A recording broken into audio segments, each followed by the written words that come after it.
आज देखते हैं मल्टीप्लिकेशन का रियल में मतलब क्या होता है। ठीक है,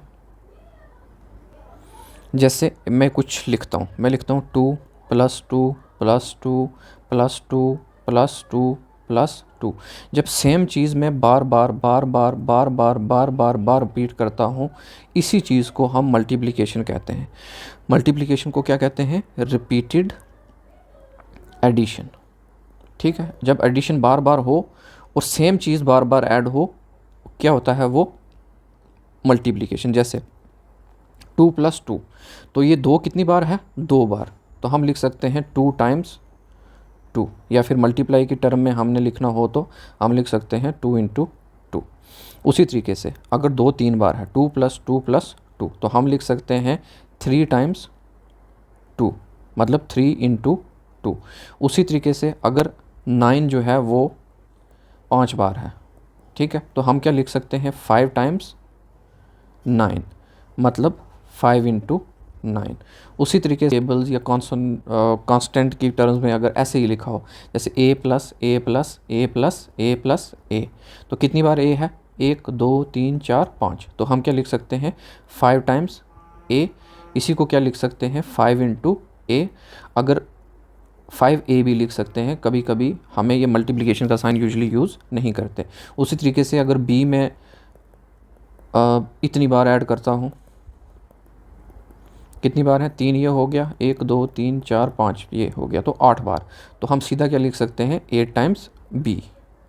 ठीक है, उसी तरीके से कुछ भी, अगर ये c को मैं 3 बार लिखता हूँ तो क्या लिखोगे? 3 × c। तो मल्टीप्लिकेशन की रियल लाइफ एग्जांपल देखते हैं।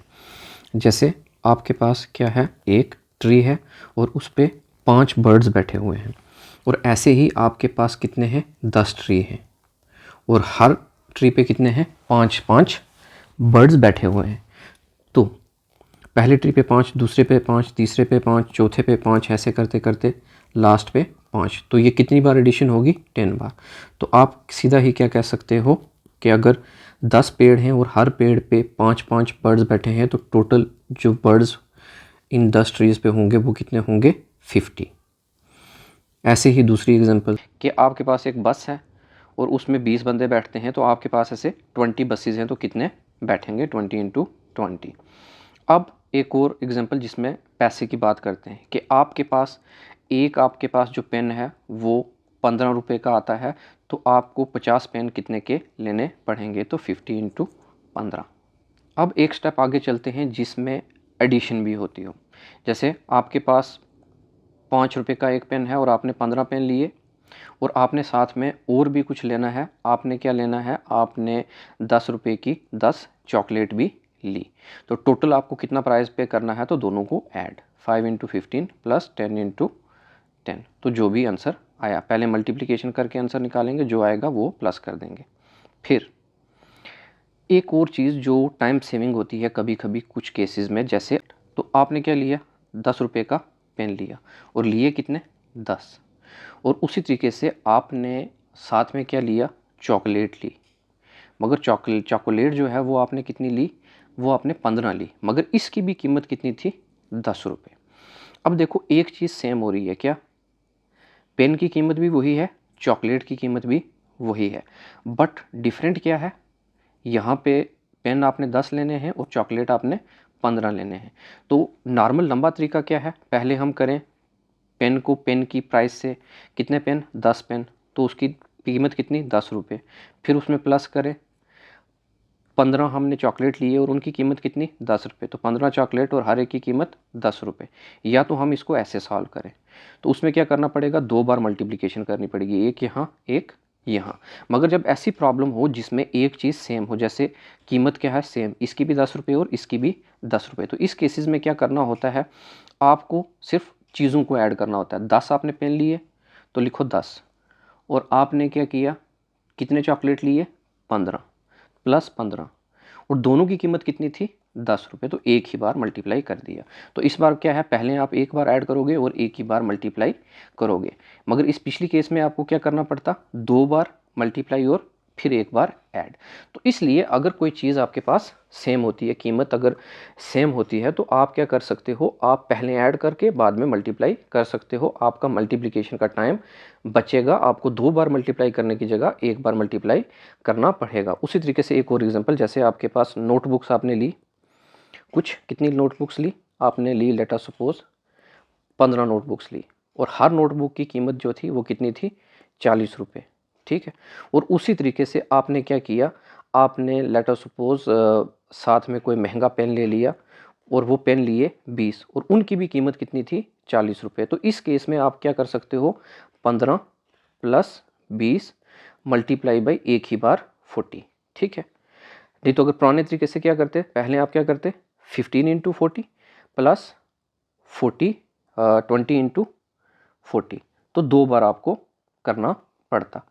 तो 2 बार पहले यहाँ पे मल्टीप्लाई करते, फिर यहाँ पे करते, फिर उसको ऐड करते। तो इसलिए ये सिंपली क्या है, चीज़ें का प्राइस 40 ही था, तो चीज़ों को पहले ऐड कर दिया, बाद में मल्टीप्लाई कर दिया। तो ये बेसिक थोड़ा सा मैं रिवाइज कराने की कोशिश कर रहा। अब थोड़ी सी मल्टीप्लिकेशन में फास्ट करने के लिए कुछ नॉर्मल चीज़ों को हम सीख लेते हैं। जैसे मैं मल्टीप्लाई करना चाहता हूँ 300 इंटू मान लो 12, ठीक है। तो नॉर्मल तरीका क्या है, पहले एक एक को करो, 2 0 ज़ा 0, 2 0 ज़ा 0, 2 3 ज़ा 6, फिर एक क्रॉस या ज़ीरो लगाओ अपनी मर्ज़ी से, फिर 1 0 ज़ा 0, 1 0 ज़ा 0, 1 3 ज़ा 3, फिर इसको ऐड करो,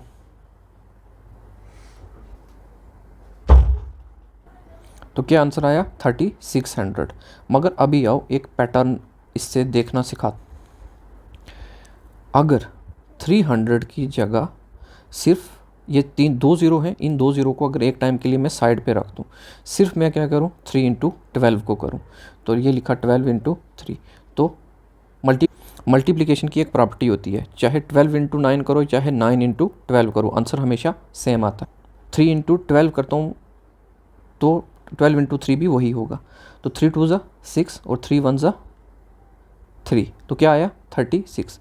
तो 36 आ गया। ये 2 ज़ीरो मैंने पहले गायब किए हुए थे, अब लगा दो, बस आंसर। प्रैक्टिस करते हैं, जैसे कोई भी चीज़ है, कोई भी, जैसे ये 12,000 मल्टीप्लाई बाई 6 करना है, तो एक तो लंबा तरीका है, ठीक है। दूसरा तरीका क्या है, शॉर्टकट में हम क्या कर सकते हैं, सिर्फ 12 को 6 से मल्टीप्लाई करो, इन 3 ज़ीरो को छोड़ दो, सिर्फ 12 को 6 से करो, ठीक है। 6 2 ज़ा 12, 2 और 1 कैरी, 6 1 ज़ा 6 और 72, बाकी ये 3 ज़ीरो इसके आगे लगा दो। उसी तरीके से अगर हमारे पास है 17, ये कुछ है जो भी है, ठीक है। अब अगर इसको मल्टीप्लाई करना है मुझे किससे, 22 से, तो पहला तरीका यह है, या फिर करना है 222 से। तो पहला तरीका क्या है कि पहले मैं इससे स्टार्ट करूं, फिर पूरी एक रो लिखूं, फिर इससे स्टार्ट करूं, फिर पूरी एक और रो लिखूं, ठीक है, फिर इससे स्टार्ट करूं, फिर पूरी एक और रो लिखूं, फिर तीनों को प्लस करूं और आंसर निकालूं। तो अभी जो हमने शॉर्टकट तरीका देखा है, उससे हम क्या करते हैं, सिर्फ 222 से जो है हम इसको क्या करेंगे, मल्टीप्लाई करेंगे, ठीक है। तो क्या, पहले 2 से किया, ठीक है, 2 7 ज़ा, ज़ीरो को रहने देंगे, बाकी करेंगे 2 7 ज़ा 14, तो 4 लिखा और 1 कैरी, ठीक है, और 2 1 ज़ा 2, तो वो कैरी 34। उसी तरीके से इस 2 को अब 17 से करो, बाकी सब को छोड़ो, सिर्फ 17 से करो। 2 7 ज़ा, अब क्रॉस लगा के 2 7 ज़ा 14 और 1 कैरी, और 2 1 ज़ा 2 और 3, फिर 2 क्रॉस, 2 7 ज़ा 14 और 2 1 ज़ा 2 और वही कैरी 34। अब इनको ऐड कर लो, 4 3 प्लस 4 7, 3 प्लस 4 7 और 3। अब कितने ज़ीरो हमने छोड़ दिए थे, 1 2 3 4 5 6, तो इसके आगे कितने ज़ीरो लगा देने हैं, 6, 1 2 3 4 5 6। तो ऐसे ही ज़ीरो को आप छोड़ के बाकियों को मल्टीप्लाई कर दो, जितने ज़ीरो आते हैं लास्ट पे लगा दो। तो सिंपली अगर मैं सिर्फ इसकी बात करूं, तो इंटू अगर 2 करना है तो सिर्फ 2 इंटू 2 किया 4, और आगे जितने भी ज़ीरो हैं 4 हैं तो लगा दिया। अब आप ये ट्राई करो, 5 9 2 0 0 0 0 मल्टीप्लाई बाई 22, 2। क्या आंसर आता है ट्राई करके देख लो।